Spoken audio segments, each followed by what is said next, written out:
All right, I think we'll get started. Welcome. My name is Mike Munoz, Superintendent of Rochester Public Schools. Thank you for coming. And before Andrew walks off, or I don't know if he's going to hang around or not, but I want to thank Andrew and Willow Creek for allowing us to host this meeting here at Willow Creek tonight. So thank you, Andrew. And tonight, a couple things. When you came in, you had an opportunity to pick up a note card, or for you people like me who do not really want to use technology to ask questions. But if you do, there's a QR code that you can pick up that you could submit your question electronically as well. And at the end of the meeting, we will go around and collect your note cards and try to get some answers to as many questions as we can. And we will respond to questions on our website, but don't expect it to show up tomorrow morning at 8 a.m., but we'll get it on there as quickly as possible. Tonight we're here to talk a little bit about the threat process and how we as a district handle that, investigate that, and how we partner with these people here to help us do that, and talk a bit about social media. And then the final topic tonight is on vaping, which is something that is hitting every district across the country, and something that we really need to pay attention to. So at this time, I'm going to turn it over to Scott. I think Scott's going to lead us off. Thank you, Superintendent. My name is Scott Sheridan. I work for Rochester Public Schools. I'm the Executive Director of Operations for the district. I've been with the district about 4 years, and one of my responsibilities is school security. I do have a bit of a background in law enforcement. I worked for 33 years with Rochester Police Department, so I know all the people here at the table. But I know you don't want to hear from me, I know you want to hear from them. So what the plan is I'm just going to give you a quick overview of what the district does as far as how we respond to certain types of threats, how we receive these threats, and the process that we use to address them. And since law enforcement is involved in a lot of it provides a tremendous amount of assistance and also does a lot of the investigative work in regards to a lot of our threats, we've assembled a panel of experts that are going to talk about a variety of topics. And I think it's important that they first introduce themselves and give a real short idea to use. You understand which particular division they work in and their responsibilities within the department. We also have a community expert from Olmsted County that has come as well, who has a significant background in the vaping piece as well. So real quickly, I'll hand this along. Officer Stensgaard, I am the School Resource Officer at Phoenix Academy. I've been with the department since 2008. Good evening, I'm Officer Julie Clayman. I am the School Resource Officer at Century High School and Kellogg Middle School. I have been with the department since 1996. Hi everyone, my name is Anna Oldenburg. I'm a Community Health Specialist at Olmsted County Public Health. Hello, my name is Ryan Lodemeyer. I'm an investigator with the Rochester Police Department, specifically within the Criminal Interdiction Unit. Our unit is responsible for a lot of narcotics-related investigations, violent crimes, as well as human trafficking. Al Arsola, I'm an investigator with the Rochester Police Department's Criminal Interdiction Unit, just like my partner Lodi here. I'm Pat Kelly. I'm a School Resource Officer for Mayo High School and Willow Creek Middle School, along with Friedel, and a plethora of elementary schools. Good evening, I'm Greg Marks. I am the School Resource Officer at John Marshall High School and John Adams Middle School, as well as a handful of elementary schools that feed those schools. Hello, I'm Sergeant Chris Lowry. I'm a sergeant of the School Resource Program, as well as half K-9. Good evening, Mike Dries. I'm the patrol captain assigned, to the patrol division for the Rochester Police Department. Thank you all. You did say you're a half K-9, or you half the K-9? Half the K-9 unit. Okay, thank you. Thank you. So I'm going to start it off real quick here and buzz through this. There's several topics that we've chose to present tonight, and from what we've gathered from a lot of the parents, students, and outside community members as they're wondering how we respond to certain types of threats within the school district. And we just wanted to go over our process to give you an idea of the in-depth process that we use to investigate any type of threat that is identified within the school district. We receive them in a variety of ways, of course. I'd say the majority of them probably come from the staff who identify it, report it to their administrators, and the administrators then send it up the chain, which I'll talk about in a minute. We also occasionally get a lot of social media is another way that we identify a lot of threats. Officer Stensgaard is going to talk a little bit about their response to that and some ideas about that. We get some threats reported from students to any adult. It could be staff members or their parents. Sometimes the parents call in. We also have a website or a tip line within the school district website that we use where you can anonymously report any type of threat or incident that you think is worthy that we need to look into. And then occasionally we find anonymous notes that are left, whether it's in notebooks, whether it's written on desks, written on walls, normally in bathroom areas, that kind of thing that we look into. And we also get information directly from the police department. We've even gotten reports from the FBI as well in the years that I've been here, when they see things or hear things that might implicate some issues that might be going on within the district, and they don't hesitate to give us a call as well. And so that's a general idea of how these threats come in. And then the next topic I'm talking about is what the process that we use, the threat protocol. We have a well-defined protocol here within the district as to how we handle the threats. We have a collective group of people. When the threat is reported to us, in a normal situation, sometimes it comes to me, or the police department contacts me, or they report to the administrator. We call it the second floor at the Edison. There's a group of people that are specifically assigned to support all the buildings. And Jackie Peterson, who's our executive director of elementary and secondary education, heads that division up, and she has two other people working with her on the second floor that the administrators contact for any type of issues they may be having in their buildings as well. When a threat, for instance, if a threat comes into me, I immediately contact Jackie Peterson then. We normally contact in person or over phone to discuss the next steps. We may loop in other people within her second floor. And then we also contact Heather Nessler, who's our Executive Director of Communications and Technology, to figure out what type of messaging we need to do. My contact with the police department, I would contact whatever liaison officer might be within the building where it might be coming from. If it's a district-wide thing, I'd still contact possibly Sergeant Lowry, who's in charge of all the liaisons.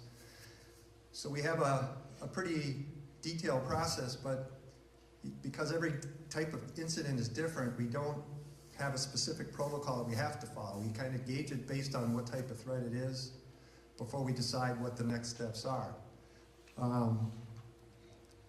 We do it on a case-by-case basis, and we really have about, I can give you 3 quick examples. If there's a threat outside in the neighborhood at, say, one of our elementary schools, well, not a threat per se, but an example I'm going to use is if the police department's doing some type of investigation or a search warrant nearby a school, we have such a good relationship with the police department that they contact us to let us know, and that way we can inform the administrator of that particular site. And if that's a situation where we need to pull the students in from outside and put the school to secure the perimeter of the building and have the students still participating and learning, but just prevent anybody from being outside where they could possibly get in the way. That's a type of an external threat that we might handle. Those are fairly simple and are handled fairly well. Another type of incident that's a little more involved might be like a gas leak in a school. We occasionally have boiler systems that sometimes leak gas, and then we have to make decisions as far as what we do there. We do have a pretty strict protocol for instance, like a gas leak in a building, and if that requires an evacuation, we have a very detailed process of the evacuations. Each school has a crisis plan. Each school has an evacuation site, off-site, that they know where they're going to go to. It's not a public document that we share with anybody because we need to protect the integrity of the crisis plan. But for an instance like that, on an evacuation process, they would go on a gas leak. We have that plan in place to go there. The more involved type of threat within a school, like an active threat, where there's an active threat within the school, we rely a lot on the police department to handle those types of situations. They call in the resources that they need necessary to handle that. When a criminal type of case, if a criminal incident does happen in the school, it's our protocol that we allow the police department to do their investigation first, because we don't want to compromise whatever investigation they're doing, and then we'll do our own after that as needed. And with that, at the end of this, we always do an after-action review in order to figure out what we did right, what we can improve on, and learn from there. It's really important to do that. That's the piece that I'm done talking about. I know that Heather? I'm over here. Yeah, thank you. We wanted to talk about the communication process that I explained earlier. Good evening, I'm Heather Nessler. I didn't introduce myself earlier. I'm multitasking and answering questions online. Just a reminder that you can submit questions online. So with communication, as Mr. Sheridan said, with every example that he gave, we have, as it escalates, there's more and more communication that goes with a process. So the first thing I'm just going to mention to you is that as a school district and all of the schools in our district, we have to follow the Minnesota Government Data Practices Act.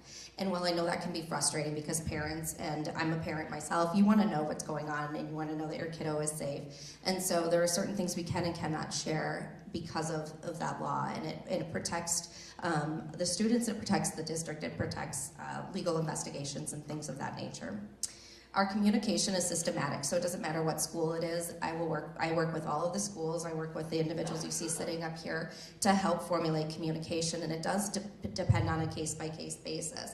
As Mr. Sheridan said, in the neighborhood, that's a really easy thing. We know in advance from our friends at the police department. They let us know that's an easy way to message our staff that there's going to be some disturbance in the neighborhood. We message our families, your kids are safe, we're going to have teaching and learning occurring as normal, but we know there's something happening in the neighborhood, and we often can't say what that is because of that first bullet point, but those are easy.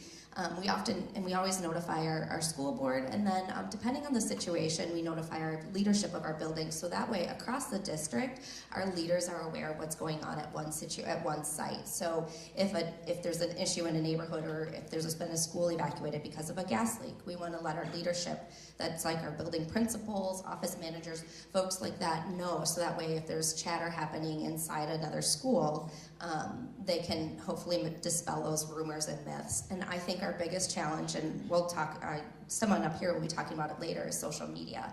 We take our time, we do it very rapidly, but we have to get all of our facts straight in terms of what we can and can't say, what is true, what isn't true.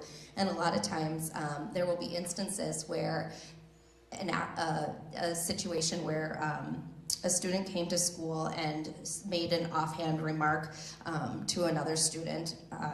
It's probably like a violent in nature remark, like I'm going to beat you up.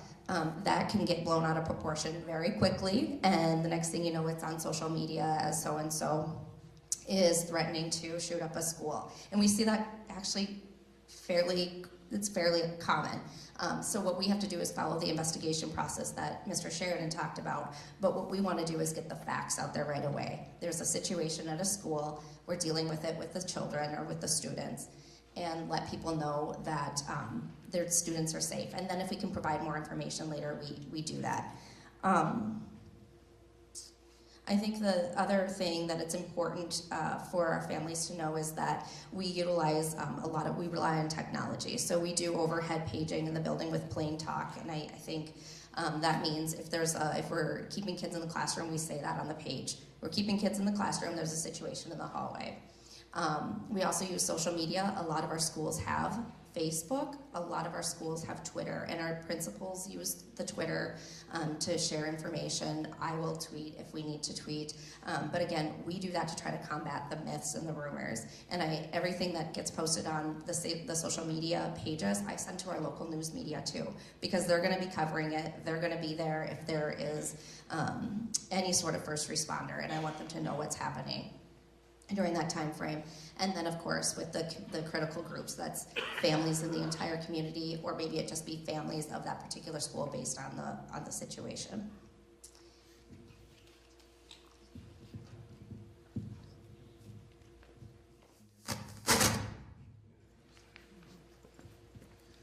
Hi everybody, I'm Officer Stensgaard with the Rochester Police Department. I'm a school resource officer at Phoenix Academy. And I was asked to talk about what our police response would look like for a threat type incident.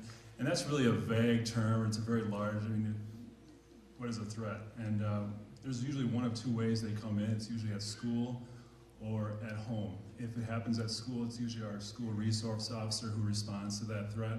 And if it happens at home, it's going to be a patrol officer that responds. Usually the rest of us are at home at that point, but we're kept in the loop.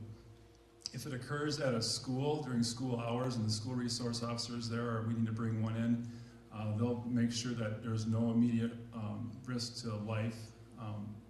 What that means is that the person or person of concern is not in the school and there's not an immediate threat that he or she might be intentionally trying to cause harm.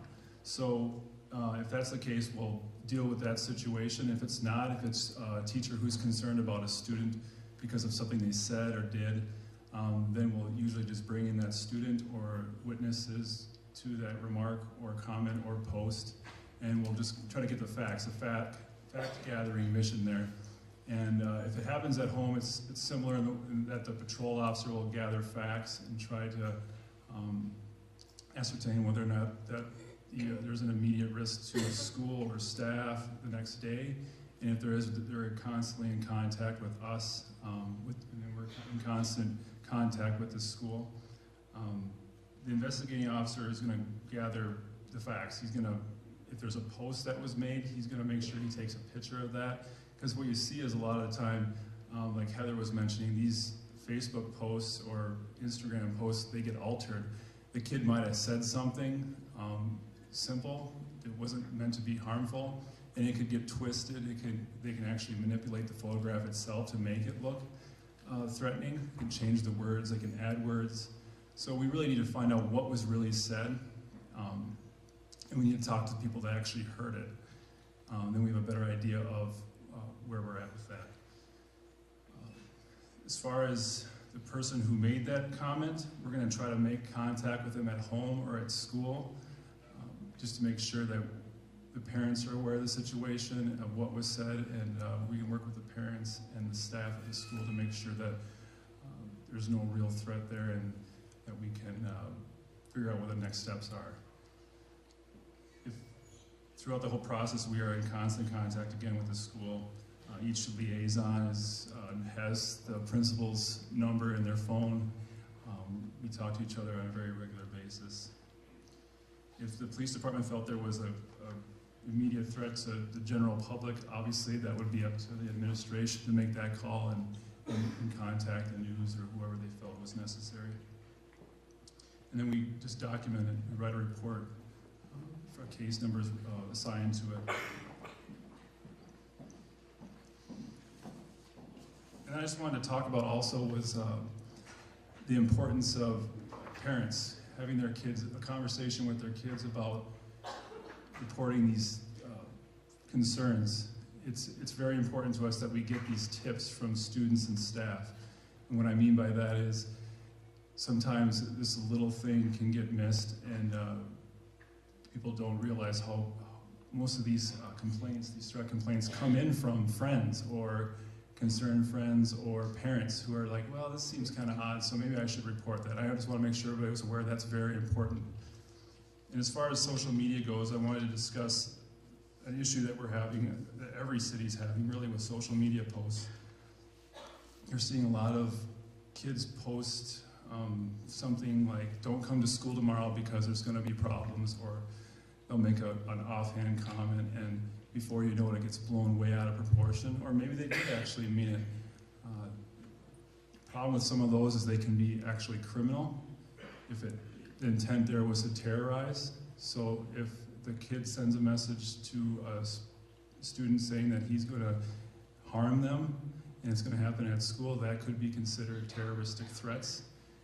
Under certain circumstances, we would charge it out, and then it would get referred to the county attorney's office, and he would review it, and then possibly take it up to the courts. So, and the other statute that would be involved in that would be disorderly conduct, where their actions were intended to be harmful. They were saying something that would disturb other people or would anger other people. I'm sure we've all had those cases where we have charged those out because of what they're saying is going to have a person react. And I just want to make sure that people are aware of that. Have that conversation with your kids about that. I think that's important, that if you post something on social media and it's taken a certain way, there could be charges eventually. I mean, it could happen. I just want to make sure people are aware of that. I'm not saying it will. What I'm saying is just have that conversation with your kids, because social media can cause harm to themselves if they're posting things. So. Thank you. Can you switch to the vape, please?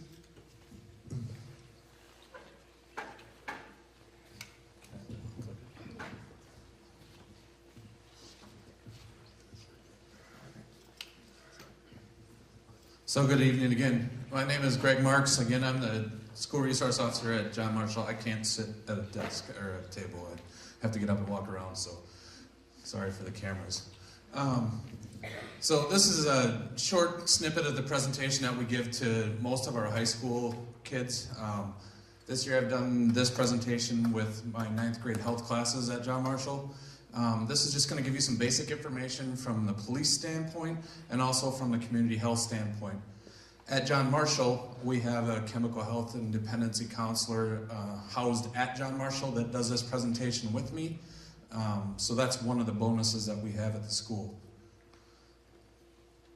So the quick discussion is, what is a vape? What is an electronic nicotine delivery device? That's what we call them. And the big thing is this is the statute on it.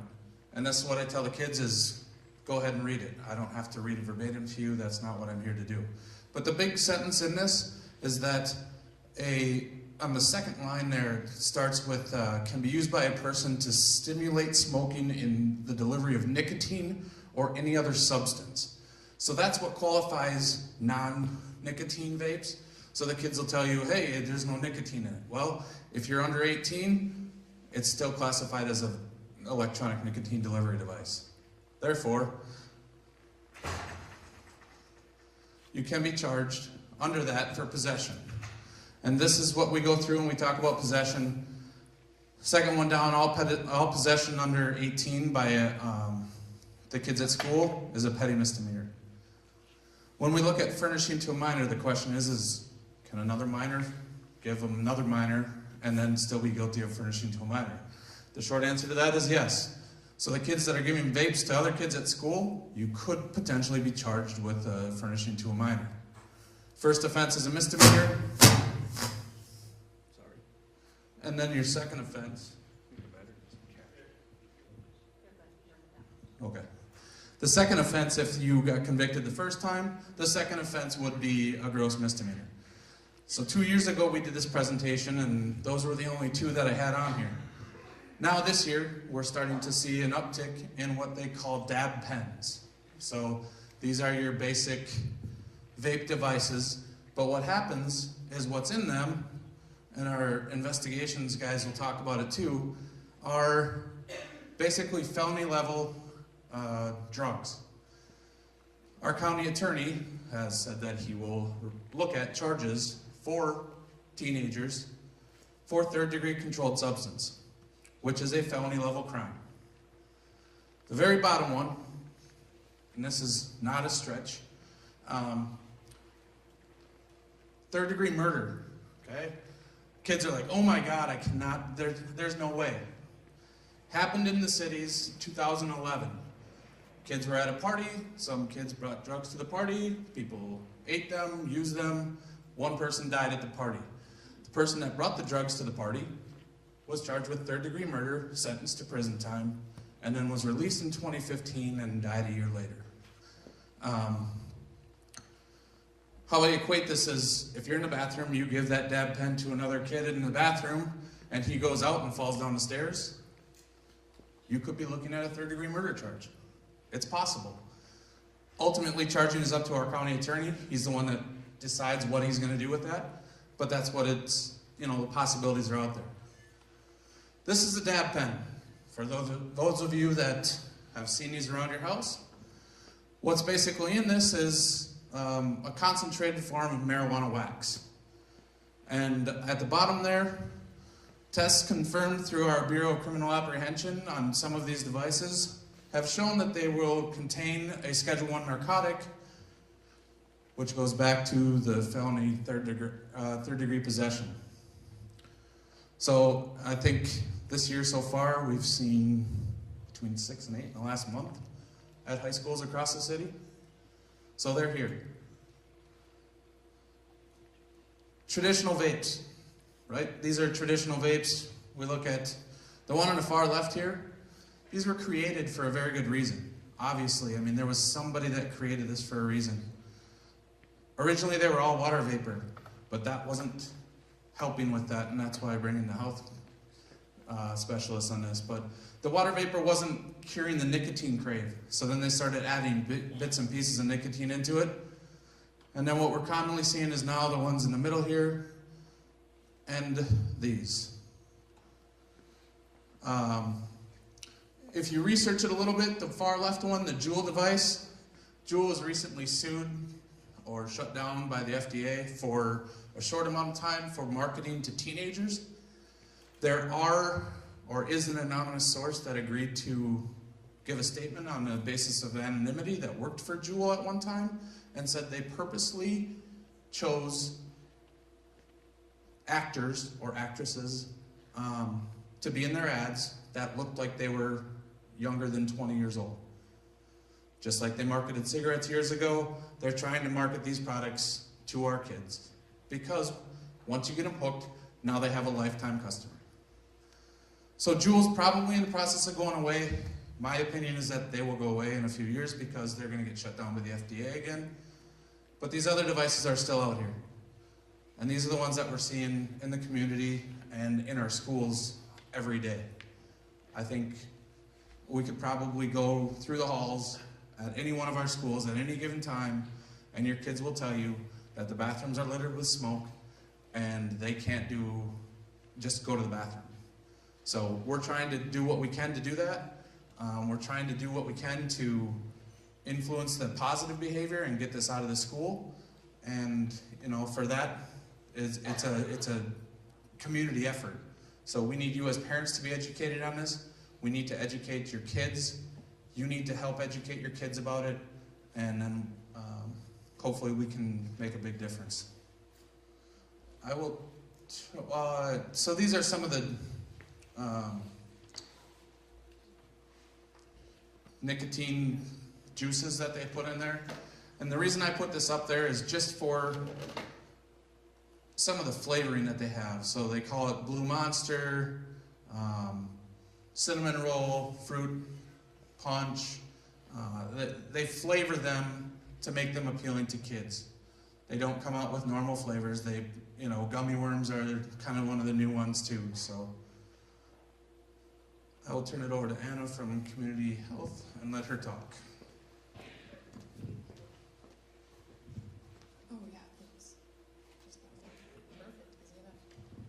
All right, good evening, everybody. As I mentioned, my name is Anna. I'm with Olmsted County Public Health. I'm a community health specialist there. I wanted to put up some data here in addition to some of the other pictures of the devices just to get an idea of prevalence. So this data that's on the screen now is Minnesota Youth Tobacco Survey. It was done in 2017. And we see that our Minnesota rate for youth e-cigarette use is at about 20%, which is 1 in 5 students vaping these products. That's very similar to national rates. And as Officer Marks was saying, that you're hearing this in headlines left and right these days, with the FDA's cracking down on this. And recently, the Surgeon General in December released an advisory on youth e-cigarette use, calling it an epidemic. And it's a big deal with that because it's just the 5th advisory that has gone out in the past 20 years from the Surgeon General. So this is a problem across the country. If we look at Olmsted County students, this is data from 2016. It's the most recent data that we have. The Minnesota Student Survey is done every 3 years. So the last time it was completed in 2013, e-cigarettes weren't even listed as a question. So that's kind of how recently this is sort of trending. So in 2016, you can see the red bar there shows 13% of our 11th grade students were reporting using an electronic cigarette device in the past 30 days, compared to only 4% using traditional cigarettes. So our cigarette use is at an all-time low, but it's being replaced with e-cigarettes at an alarming rate. And that 13% is likely much lower than it is now in 2018. We know that these products are being used more and more by our students here in Olmsted County and then across the country as well. To talk a little bit about health concerns, one common misconception is that these products are just water vapor, and it's not. And I think that's where that education piece comes in, where we've been working with our public health nurses and principals and liaison officers, and students will be caught with these products and they'll be asked, do you know what you're smoking? And the students will say, well, it's just water vapors, and that's simply not true. Nicotine is in almost all of these products. Some of the e-liquids come with 0% nicotine, but the kinds that you can get at the gas station all contain nicotine, and the vast majority of these products contain nicotine as well. So we know that our products are containing nicotine. We know that the younger you start using nicotine, the more likely it is that you'll become addicted. It's a much more powerful addiction for a youth's brain, which isn't developed. What we do know, unfortunately, these products are so new that we don't have the long-term health effects like we do with cigarettes, where we have decades and decades of research. But we have found with electronic cigarettes that the e-juice does contain some heavy metals, including lead. And we also know, I threw some pictures up there of what's called popcorn lung. There's a compound that's in most of the e-liquids called diacetyl. It was a chemical that used to be in microwave popcorn, and they found all of these workers who were working in the microwave popcorn factories and facilities coming down with this respiratory disease that damages and scars your lung tissue. And you can see that the lung looks like the burnt popcorn. And so now we're seeing this with people who have been vaping as well. So we do know that it does cause respiratory illness. And there have been some studies that show third-hand smoke as well as second-hand smoke, where third-hand smoke is something where the residue from what it is that you're smoking is landing on carpets or windows or clothing and things like that, and that can be transferred then to other human beings. And where it's most concerning is things like young babies or pets are the ones that are mostly on the carpet or crawling around on the floor or putting things in their mouth. Though we don't have the decades of research like we do on traditional tobacco, we do have emerging data that does show that there is second and third hand smoke from these products. Nicotine, I talked a little bit about it already, but we get the question a lot of, is nicotine really that bad and why should we be concerned about it? So it is a stimulant. It causes that release of dopamine, so it makes the brain feel really good, kind of gives that boost of confidence or that boost of energy. But you do experience negative health effects from nicotine, especially with the youth brain. Nicotine is one of the most powerful addictions, and our brains aren't fully developed until the age of 25. And the younger you start using, the more likely you are to be addicted for life. And we've actually seen data that show that youth who start smoking e-cigarettes are 2 times more likely to start using traditional cigarettes in the future and have an increased risk for other substance addictions. What you can notice in some students that are maybe using nicotine is that it can cause alterations in their mood. It can cause learning difficulties with paying attention in class, and so it is something that's harmful. It's not something to just brush off as this is a legal substance and we shouldn't worry about nicotine. It does have an effect on the brain, and it's also been associated with an increased risk of depression and anxiety. Officer Marks was talking about the marijuana or the dab. The THC wax is highly concentrated, so you can see up there it's 80% more potent of the THC chemical versus just smoking that in a traditional form. And so you can have that overdose or illness from that high potency of marijuana. Smoking marijuana at a young age, again, it's altering the structure of our brain that has to do with impulse control and critical thinking and decision making, something that's really important for youth to be learning, and so these substances are interfering with that. And again, it also poses an increased risk for depression and anxiety. That's it, but we're happy to take questions.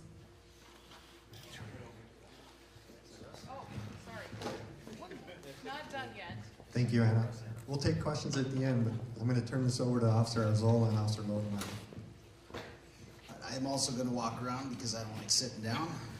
Plus, I need to stretch my legs. If all that stuff wasn't scary enough for you, myself and Investigator Lodemeyer, we work narcotics. That's part of the criminal interdiction unit's function. So I'm going to show you some stuff that we're commonly seen in the schools, and then at the end we'll answer some questions if you have anything. I'm going to try to fly through this quick because I want you to have time for that. Number one in the schools, of course, is always marijuana, and people get bored when they see this slide because it's just marijuana.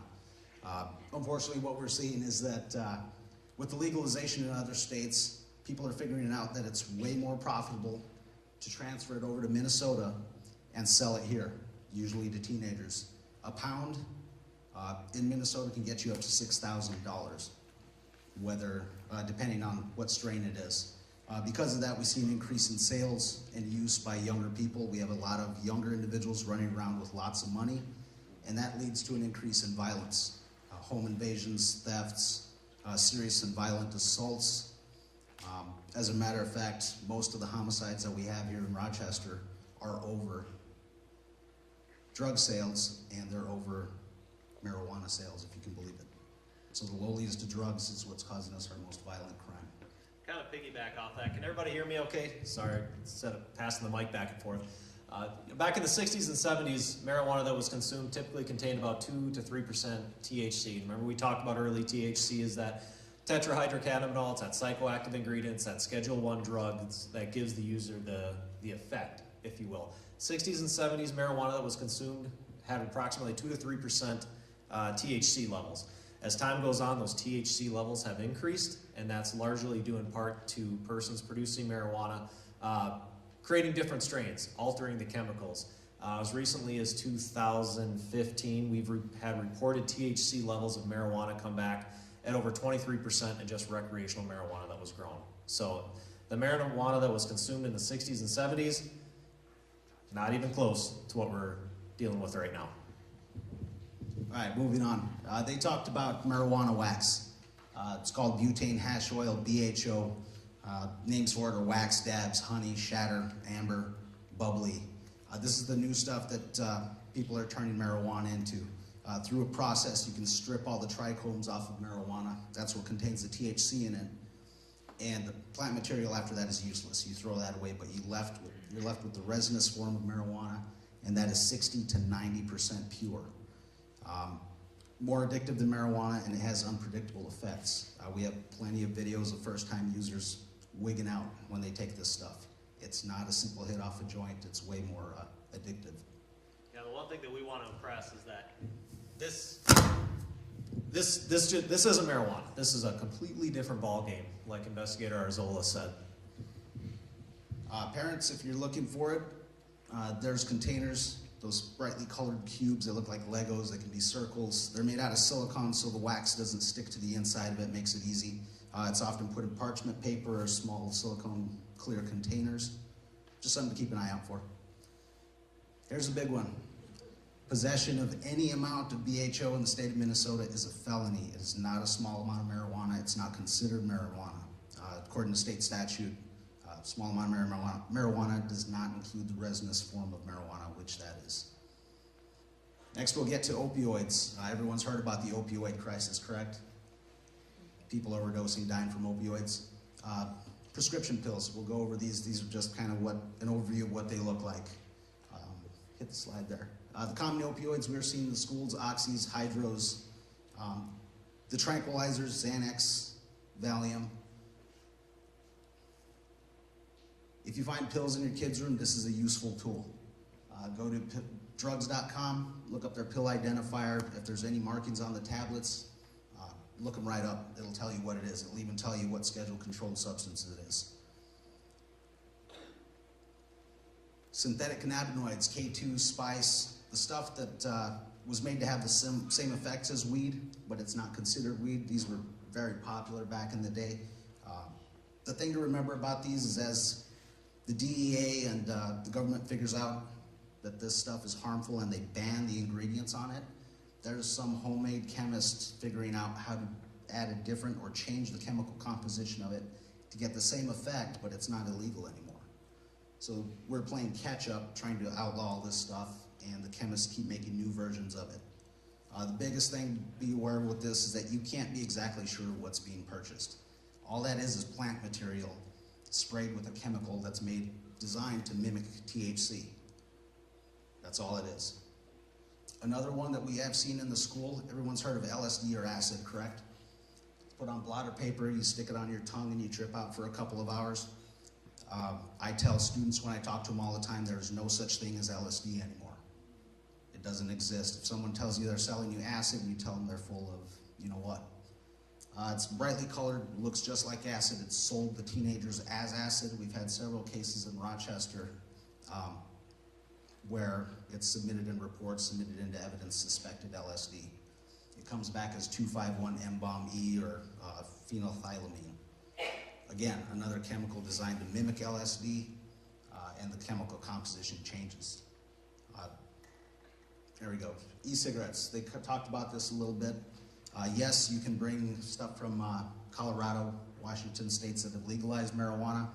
You have the THC cartridges. Slip onto your vape pen and you can smoke THC. On the right there, that was taken from a search warrant that we did. You can see that it field tested positive for methamphetamine. Methamphetamine is water soluble, so if you want to dissolve it in something and smoke it, you can. Big thing to watch out for with this is that a lot of this product that's coming out of Colorado, they'll tell you what's in it. If you look at this Kingpin photograph on the right here, if y'all can see it, if y'all have better eyes than I do, total THC, it says 76.17%. That right there, it's a Schedule 1. As soon as that crosses the state border, Colorado into a different state, whether it's driven or shipped, that's a felony. All right, and the trend is the e-cigarettes being used to smoke methamphetamine, used for smoking BHO. Up until now, they were easily concealed in plain sight. Society's gotten used to people vaping. You see people walking with vape pens, vapor cigarettes down the sidewalk. Nobody pays any attention to them. People could technically walk down the street smoking their methamphetamine or their BHO, and nobody's going to pay attention. This is a big one for everybody in here. We mentioned the opioid crisis. The medical field has figured it out, and they've kind of put some blocks in to curb that. They're not prescribing as many prescription pills. They're not doing the opioid painkillers.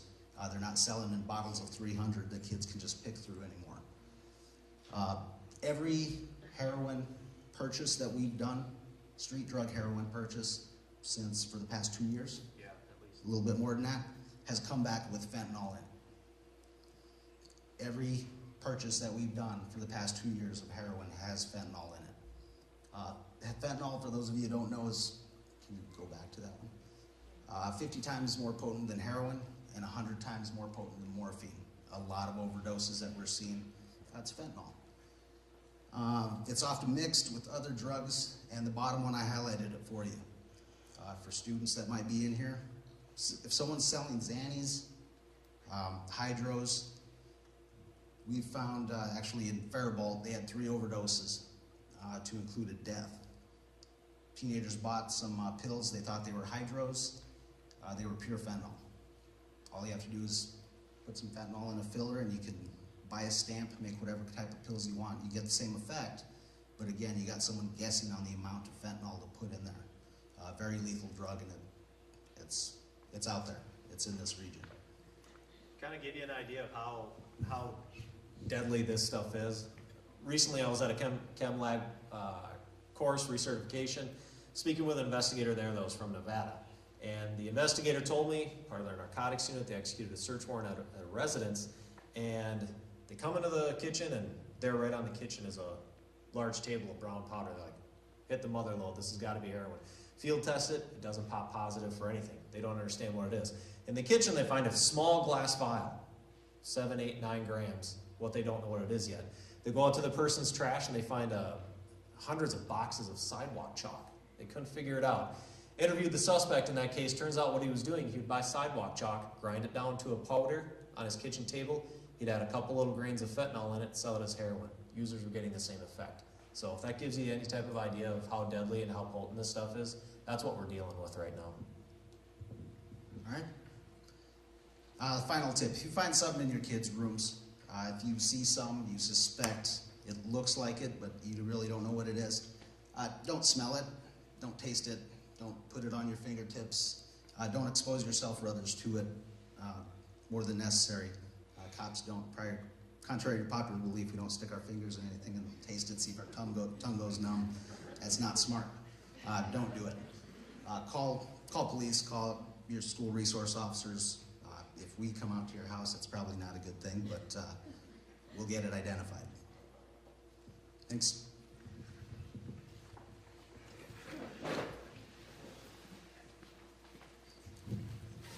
Thank you. Very informative. Thank you very much. We wanted to leave enough time that we could answer some questions. We're getting, like I said, questions online as well. Heather, Ms. Nessler is collecting all those.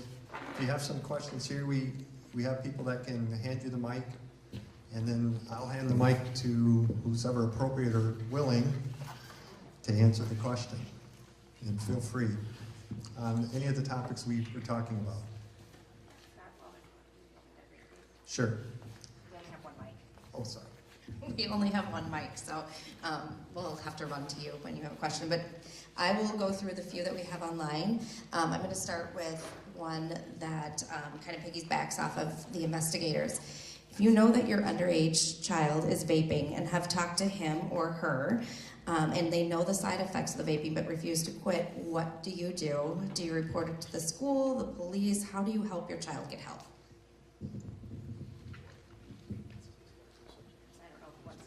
I don't know who wants to take that, but I can pass the mic down.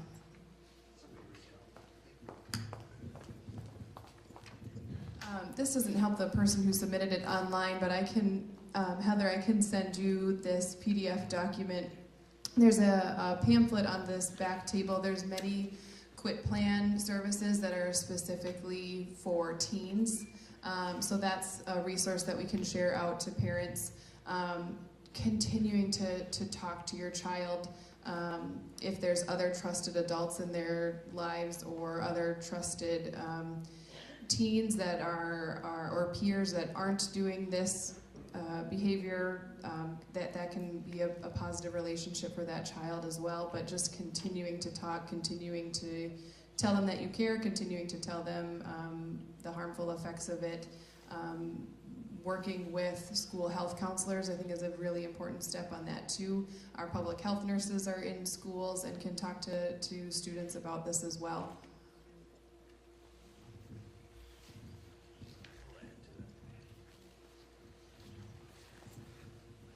So just to add, and we spent a lot of time tonight talking about consequences, and I don't want people to go away from here thinking that the 4 of us that are in the schools are the big bad wolves and all we're going to do is try and lock your kids up, because that's definitely not what we're there for.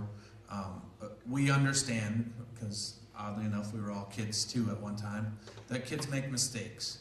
And while there are consequences that go along with some of these things, it's not the only thing that we can do. You know, we do a lot of the stuff in the schools with education. We try and talk to the kids about it.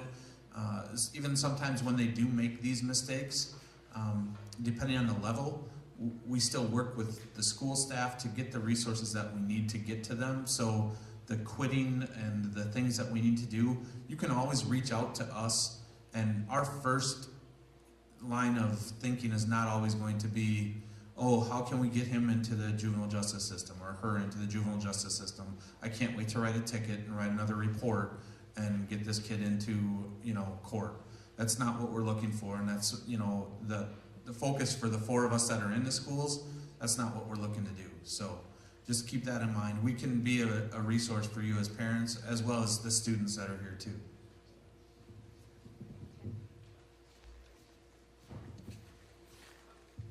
Thank you. Question that came in has to do with Narcan. Anybody want to talk about Narcan? Investigator Arzola. Narcan, we're required to carry it with us. Some patrol officers are required to carry it with them. They're actually getting some put in their squad cars. It does revive people that have overdosed on opioids. We've seen it works like magic. You shoot it up their nose and they come back to, it's like magic. Now, it's not the cure-all. Myself and Investigator Lodemeyer are meth lab certified, and we went to an update. On the East Coast, there are over 1,000 analogs of fentanyl. The higher you go, the more potent it is. They're seeing fentanyl now that it takes 3 times the amount of vials to bring somebody back. And there are analogs out there that are so powerful that Narcan is going to be ineffective. So once they get that high, if you overdose, you're pretty much going to go. And just to reiterate, I talked with the school resource officers about this, because this was a topic that we've discussed at Cabinet as far as implementing Narcan within the school, training certain individuals, mainly our health staff, with the distribution on how to use it. There is a shelf life with Narcan as well, and so it would sit on your shelf until the expiration date, then you'd have to buy new. So we're looking at processes and procedures on that, checking with other school districts to see what they're doing. But I understand the school resources, you carry it in your squad cars that you have at your sites, correct? And have you seen any within the district? Any type of, have you ever had to use it? Which is a good sign so far. Well, my thought, because I was the one that admitted that if a parent has a lot of teenagers like at their house, and it's an awful occurrence, and then somebody might come and join the party, and they're really, you know, seem to be out of it, and then they collapse. Should it be something that people have in their house, just in case, you know, like the EpiPen for somebody that has a reaction to something? Anybody want to handle that one?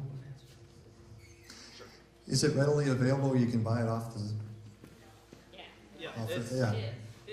It's readily available. You'll never be upset for having it at their house, being that person. You administer Narcan for somebody that has an opioid overdose, there is a greater chance of bringing them back. When they do, if they are able to be revived from Narcan, they're not out of the danger zone. We need to be sure that they're still getting medical attention, transported to the ER, and seen by medical professionals. The Narcan typically buys us a little bit of time. Whether or not you want to have it in your house, you certainly wouldn't regret it if you had it in your house. If somebody collapses from an unknown overdose, if you administer Narcan to them, if it's not opioid related, it's not going to harm them. So there's no harm in it. Thank you.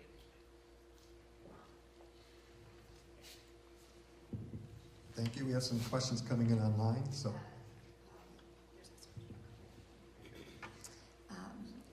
First, they want to know the consequences of vaping, that if it happens at school. And then a follow-up to that would be if vaping is occurring in the bathrooms at our schools, are we monitoring the bathrooms? I think Superintendent can address part of that. Yes, we are. You saw just a few samples there. Those are ones that we've confiscated and have given consequences for. I can tell you for that and for some of the illegal drugs they're talking about, if it's possession, it's automatic suspension, and then we, like it was mentioned, really our goal as a school is trying to get the student help, because if they're using, there's probably a reason why they're using. And yes, we're going to suspend them, but we want to work with the family and connect them with the resources to address that issue. If it's distribution, it's automatic expulsion. If it's found that they're distributing it, that comes to me for recommendation for expulsion, and I take it to the board as a recommendation for expulsion, which means they're not allowed to be in our school district for a full year. Distribution, not possession. So that's how that. As far as monitoring the restrooms, I know our administrators do that, especially at our high school levels. They have, they call them security pairs, but they're adults that patrol the halls and go into restrooms, males go into males' restrooms and all that stuff. But we do. Unfortunately, we have a supply of vaping almost every day, unfortunately. Are we catching every student? I'm not going to sit here and tell you we're catching every student, because we're not. But we are on it, and we don't, like I said, our goal is not to catch and give punishment. Our goal is to address the problem. And this is another reason why we're having this topic here tonight, because we want parents and the community to help us with this. This is a huge issue, not just in Rochester, it's across the country. My understanding that there's a legislator that has a bill that they're going to, that's introduced. I don't know if they introduced it yet, but they're going to try to raise the age to 21 that you can purchase these jewels and other devices. So I don't know if that'll make it through or not, but it's something that we have to work together to address and work with our city. It'd be nice if our city wouldn't allow businesses to make that so easily available to our kids. I mean, there's a lot of people that need to join us and help us address this issue. But we are trying to, unfortunately, catch students that are doing it. And like I said, we work with the police department. That, like they said, they make a recommendation for charges, and then it's ultimately down to the county attorney to make the final decision if they're going to be charged or not. But yes, we are trying to capture them, and we're well aware that they're in the restrooms, but it's not, we're not in every restroom every minute that they may be in there, but we are catching students and unfortunately have a fine collection of devices. And I think the second part of the question might be, if someone is charged with that, what's the expectation, what kind of consequence might they receive from the courts for any one of those levels that you were describing? If you have an idea, what you've seen. For a vaping pen, it's more than likely going to go to diversion, which is a program the county has. Juvenile gets charged with a petty misdemeanor crime. They go to a round table and they discuss what happened, and part of that diversion process is that they have to admit that they have done wrong, that they committed an offense. And if that's true, then there's consequences determined by that round table. And that's what we're seeing most of the time with these vaping charges, because they are a lower level of crime. But you could see them go to court if they were to say they were not guilty, and then there would be a trial by judge, and the judge determines if they're innocent or guilty. So.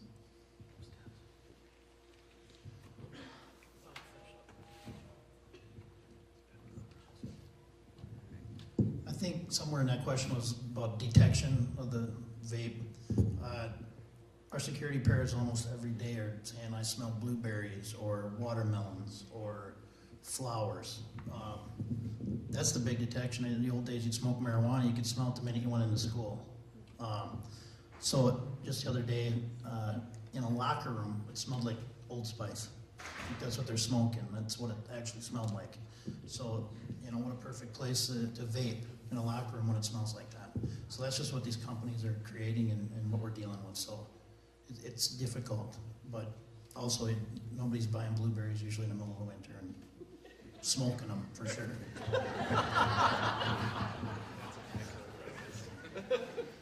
Thank you. Thank you, Pat. Another question we asked, how are we educating our students? It is part of our health curriculum, but I'll be honest with you, it's tough to keep up because things, you heard tonight just how kids and companies are really smart. Once you catch on and say, okay, we got to do it differently. But we are in the process this summer. It's on our curriculum cycle to review. And that's mainly because we did some listening sessions at our high schools and middle schools. And what they told us is our health curriculum is not very good. They said it a little bit differently, but so we need to update it not only in this area, but they're telling us even when we talk about mental health issues and how you address that. So it was scheduled for a year from now, but we changed that cycle and we're going to work on it this summer and try to have a better health curriculum for next school year. But this is something that it's, even just in the last couple of years, the vaping piece has really changed. So, you find a book that covers the material and then by the time you get it to your district, it's out of date and they've discovered a new way to do something. But we are working on educating through our health class, but then as I can't remember which SRO talked about, they are doing talking to the students to educate them as well.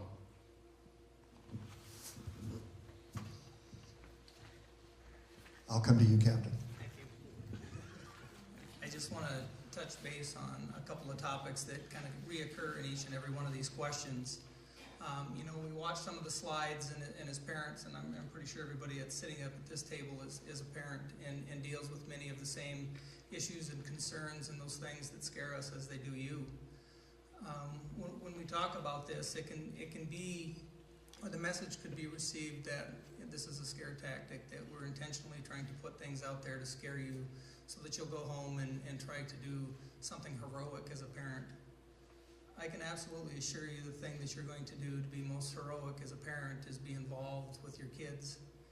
The education that's so important isn't so much, what can law enforcement do to help you, what can the school district do to help you, and the wonderful staff that they have. But as parents, you are the person that has the most effect on your child's life. You are in a better position and can have a greater effect on your children's lives.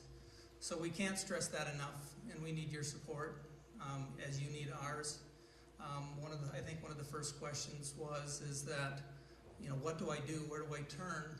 And I can assure you that every officer sitting up here at the table has been involved in calls throughout their career where a parent's child has been lost. And almost one of the questions that a parent sometimes pleads to you is, what could have I done?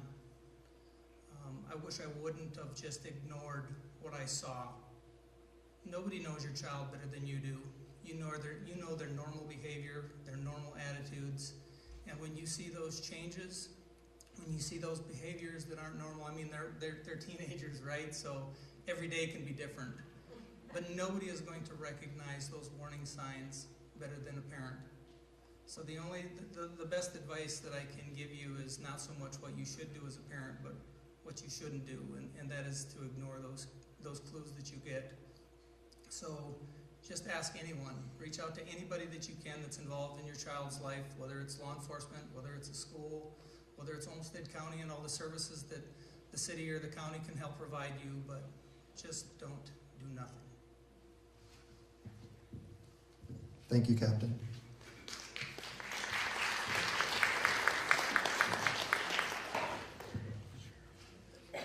That was heavy. Thank you for saying that.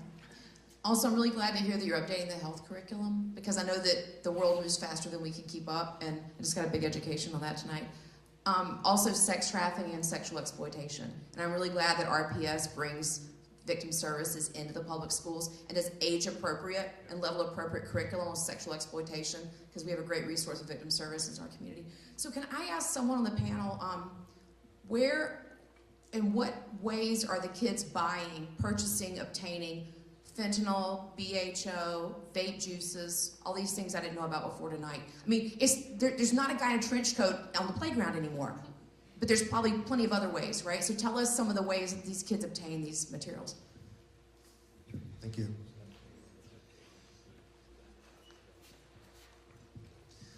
You're absolutely right. You know, the thought of somebody standing on a street corner in a trench coat selling vape, it's just, we don't typically run into that anymore. A lot of times what we're running into is it takes one person to buy one of these dabs or one of these items of BHO at a friend's house. And from there, the word spreads like wildfire.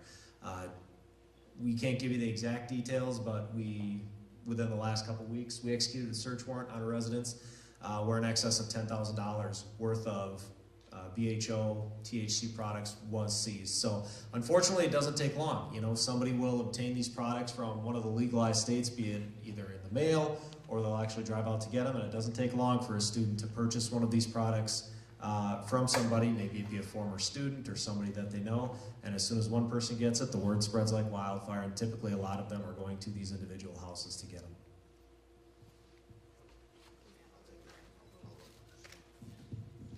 As far as the fentanyl that you're talking about, most of it comes in the mail through China. That's the primary provider. You can go online, go to the dark web. You can buy yourself a kilo of fentanyl if you want.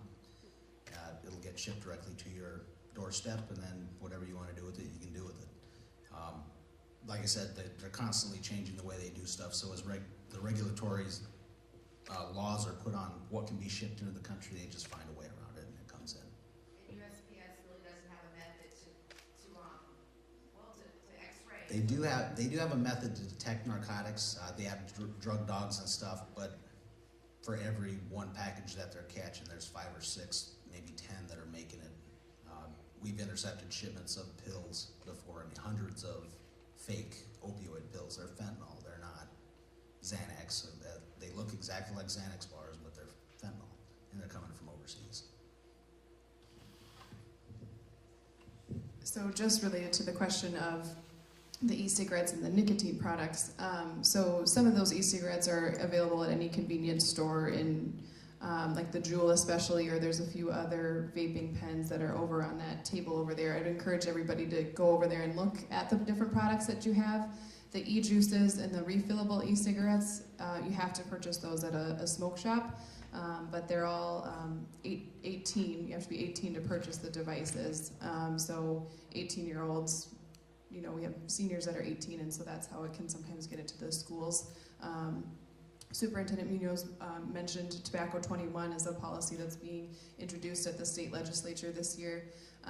The idea behind that is that if you increase the purchasing age, it cuts off that social connection. So younger students, 12 and up, don't know someone who's 18, or if they do, it's not likely that they would have a relationship where they'd be able to purchase those products from that older adult. There was a question online, and I have a two-part question actually. One question was about the use of the canine. Are the canines able to detect the chemicals that are within a vape? And a follow-up question would be, when the school resource officers confiscate a vaping device, what's your process that you use in order to determine what level or what's particularly in that particular vape?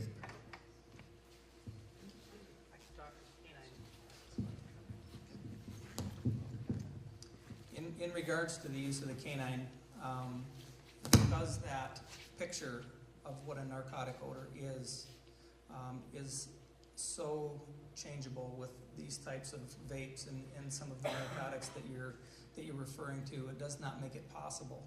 Even the simple age of the narcotic changes that picture, so it becomes impossible to help teach a dog, if you will, what that picture looks like with their nose to make it consistent. So again, with the vapes and some of the substances that go with that, with some of the new waxes, you know, the waxes and the oils, of course, the THC and the stuff that's there is detectable by a dog because it's the same basic component that the dogs are actually hitting on when they alert to your traditional type of marijuana. But the vapes, on the other hand, the dog is not going to be able to detect because we cannot possibly teach or imprint that dog with all the possible combinations and the different odor pictures that are going to be associated with those narcotics. Prior to being captain, Mike was a canine handler for many years.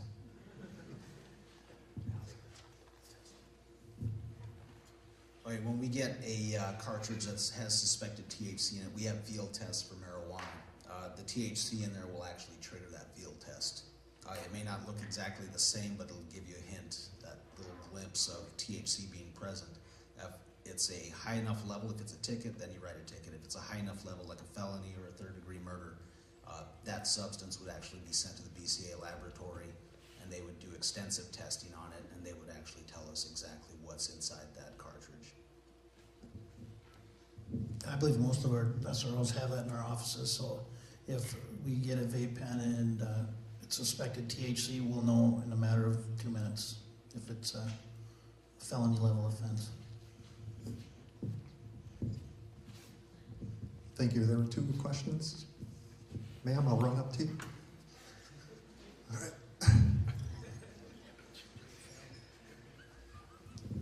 I know that you can get home drug test kits, and of course we can ask a doctor, but what about for nicotine and for vaping? Will that come up in a home or a doctor's test for urine?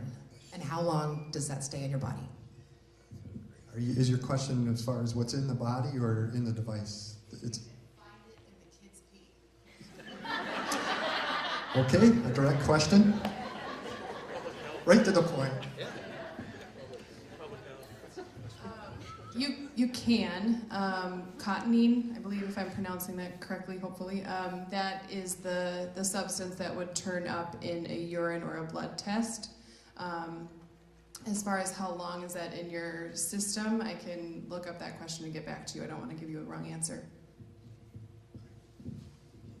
Thank you. Was there another question? You're making me work. Like typically with dab pens, where do those come from? Very good question. I imagine one of you 2 on this one. Okay, thank you. Typically, states that are legalizing those items, one of our big ones is Colorado.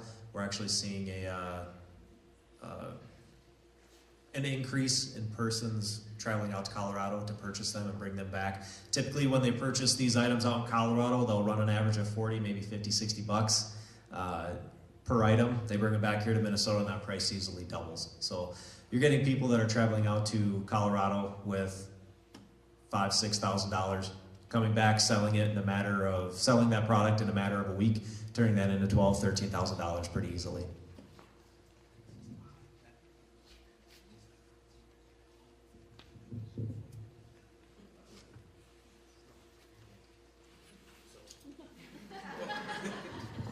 So if you're seeing like the picture that we had up there with that dab pen, that was seized in Rochester. So that's something that you will likely see. It's more of a honey type consistency than a more liquid, but the kids are putting that liquid flavoring in there, so it's going to smell like the blueberries and the fruit punches and that type of stuff. So if they say, oh no, it's just blueberry juice, and they're at home, I'd be very, very skeptical as to what it actually is. I mean, 1, you're gonna take it, and 2, I would probably call us right away, and then we can just take it and confirm what it is. Is there any way that we can test it at home for testing for those vapes? I don't think there are commercial tests. Law enforcement has the access to all the field tests. Some officers carry it with them. You could always ask them. So if they let's say I do that, and I just say, I kind of found this out on the front step, issue if I'm a parent? Am I going to get my child arrested if I call the police to come and test this device?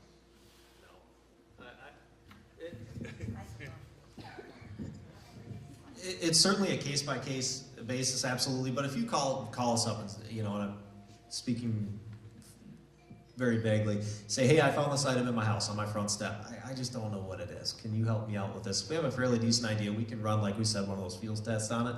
And that is not an automatic, get arrested or anything like that. Our ultimate goal as law enforcement, like a lot of the SROs and people up here have spoken about, is to figure out why that behavior is occurring. Where, sometimes people think about law enforcement and they automatically assume it's punishment. I'm getting arrested. That's not a big part of our job. The big part of our job is to try and solve the problem.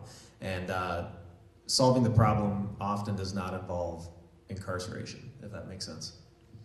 To specifically answer that, I would say if you have something that you suspect is more than a vape pen and you want to know, call law enforcement and tell them just that. Hey, I found this in my house and I want to make sure that it's not illegal.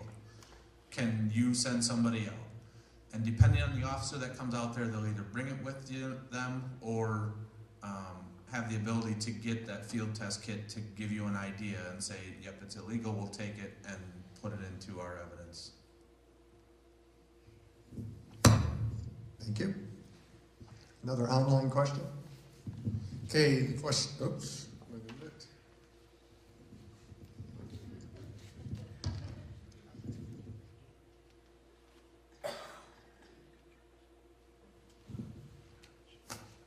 Can a district put easily accessible information on its website of resources in Rochester, or who to call first if they think their kids are using nicotine or drugs?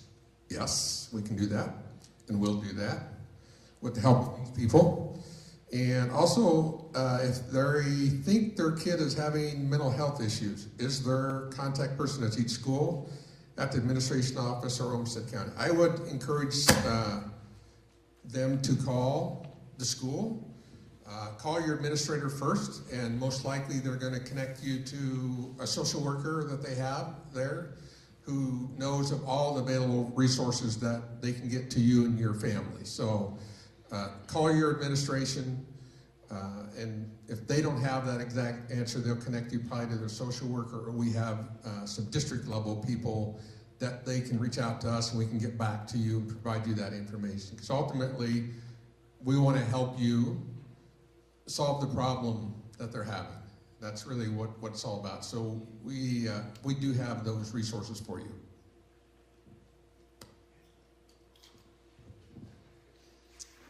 All right, so to record it, we have to, so the audience can hear it. So, for the new curriculum that they want to do, what age do you think that they should start that at? I'm a 5th grade teacher. I mean, should it go down that low? Should it go lower? Just what age do you think that they should think about starting their talk with the students? Do one of you want that? Anna? We've, with our school public health nurses and with current evidence that we're looking at, 6th grade is a great grade for it, but also I wouldn't rule out the option of looking at education in 5th grade classrooms. 5th graders, elementary students know what these products are. So the earlier we can provide that education, and I think what's interesting too is showing the products to younger students and saying these companies are targeting you. These flavors, these gummy bear, unicorn puke like flavors that are insane to us as adults are targeted towards youth, and the youth are really bothered by that, and they don't like it. They don't like the idea that companies are setting them up for an addiction. So that I think younger ages are good. Thank you. Any other questions from the audience?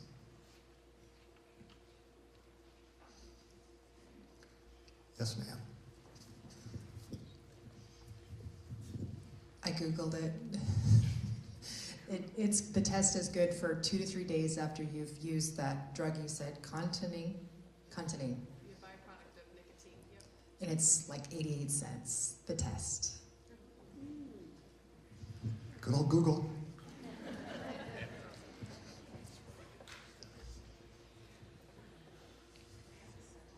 Of course. So I see people walking down the street and they've got a pen or a vape or a pipe or something, right? The guy who repaired my concrete 2 years ago who's vaping nonstop. It's cracking now, by the way. If you're going to have concrete done, come see me afterwards. I'll tell you not to use. And then I see people driving down the road using devices. So what were you doing moving forward, law enforcement, trying to differentiate between people over the age of 18 and over, using legal substances versus illegal substances? And is the car eminent domain? Do they have the privacy to use something in their car, right? But not on the public street. So I'm just wondering where we're going to go with this and how we're going to be able to keep each other safe if people are using THC products and driving and at work and in public places.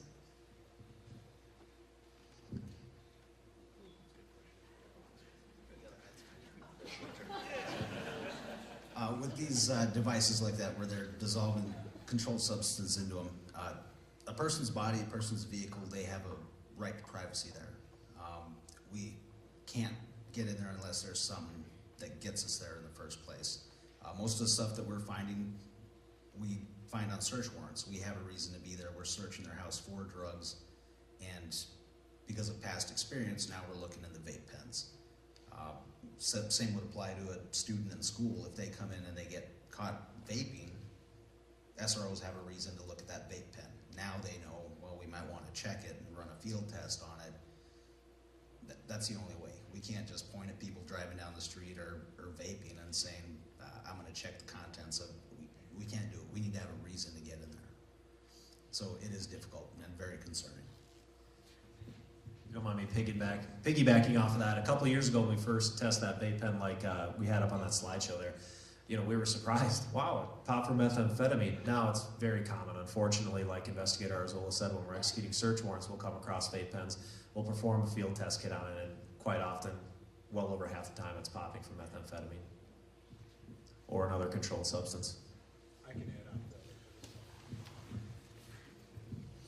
So when it comes to the driving aspect, if you're using regular marijuana or a vape pen, we're going to look for signs of impairment. So if your vehicle is drifting in its lane or whatever, we're going to pull you over and try and find out the reason. Are you tired? Are you diabetic? Are you using a controlled substance? And then we'll conduct our investigation based on that.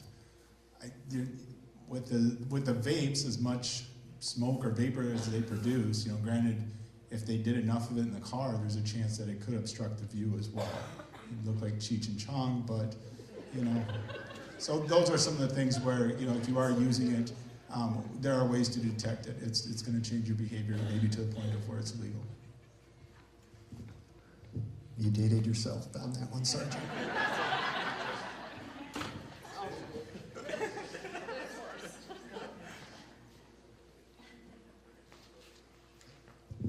All right, I guess I get the opportunity to close up. There's a couple things I would like to say. First, thank you for coming. We appreciate your interest in this. I hope tonight we demonstrated that we have one of the most amazing relationships with our police department, and I've worked in many communities, and this is awesome. We reached out to our SROs and say, hey, we want to do this for our parents, and look what showed up. So let's thank them for that.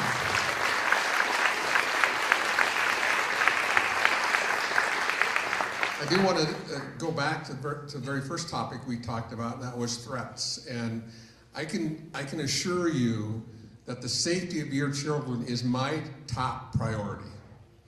That outweighs anything.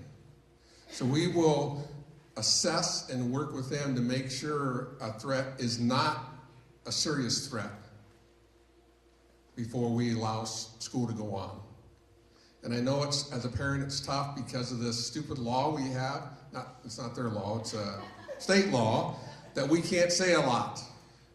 But I can assure you, When we send you that message that we've determined it's not a serious threat, we've done a lot of work to make that determination because they share the same thing. They want our kids to be safe. And we're going to make sure your kids are safe every time, no matter what the threat is. Again, thank you very much. This is awesome. If you have any further questions, don't hesitate to reach out to us, and we can get, if we don't know the answer, we have a great resource here. I do think the slides will be posted on our website. Like I said, probably not tomorrow morning at 8 a.m., but as soon as we can get it out there, and we'll get the questions that were asked and answered there. And I think that's it. So thank you for coming. We appreciate your interest. And for somebody, I look up in the crowd, those, you probably don't know who Cheech and Chong is, do you? But just Google it. It's a really stupid, crazy, two movie stars. They did a lot of movies back in the day. But anyway, thank you for coming. Have a good night. Thank you.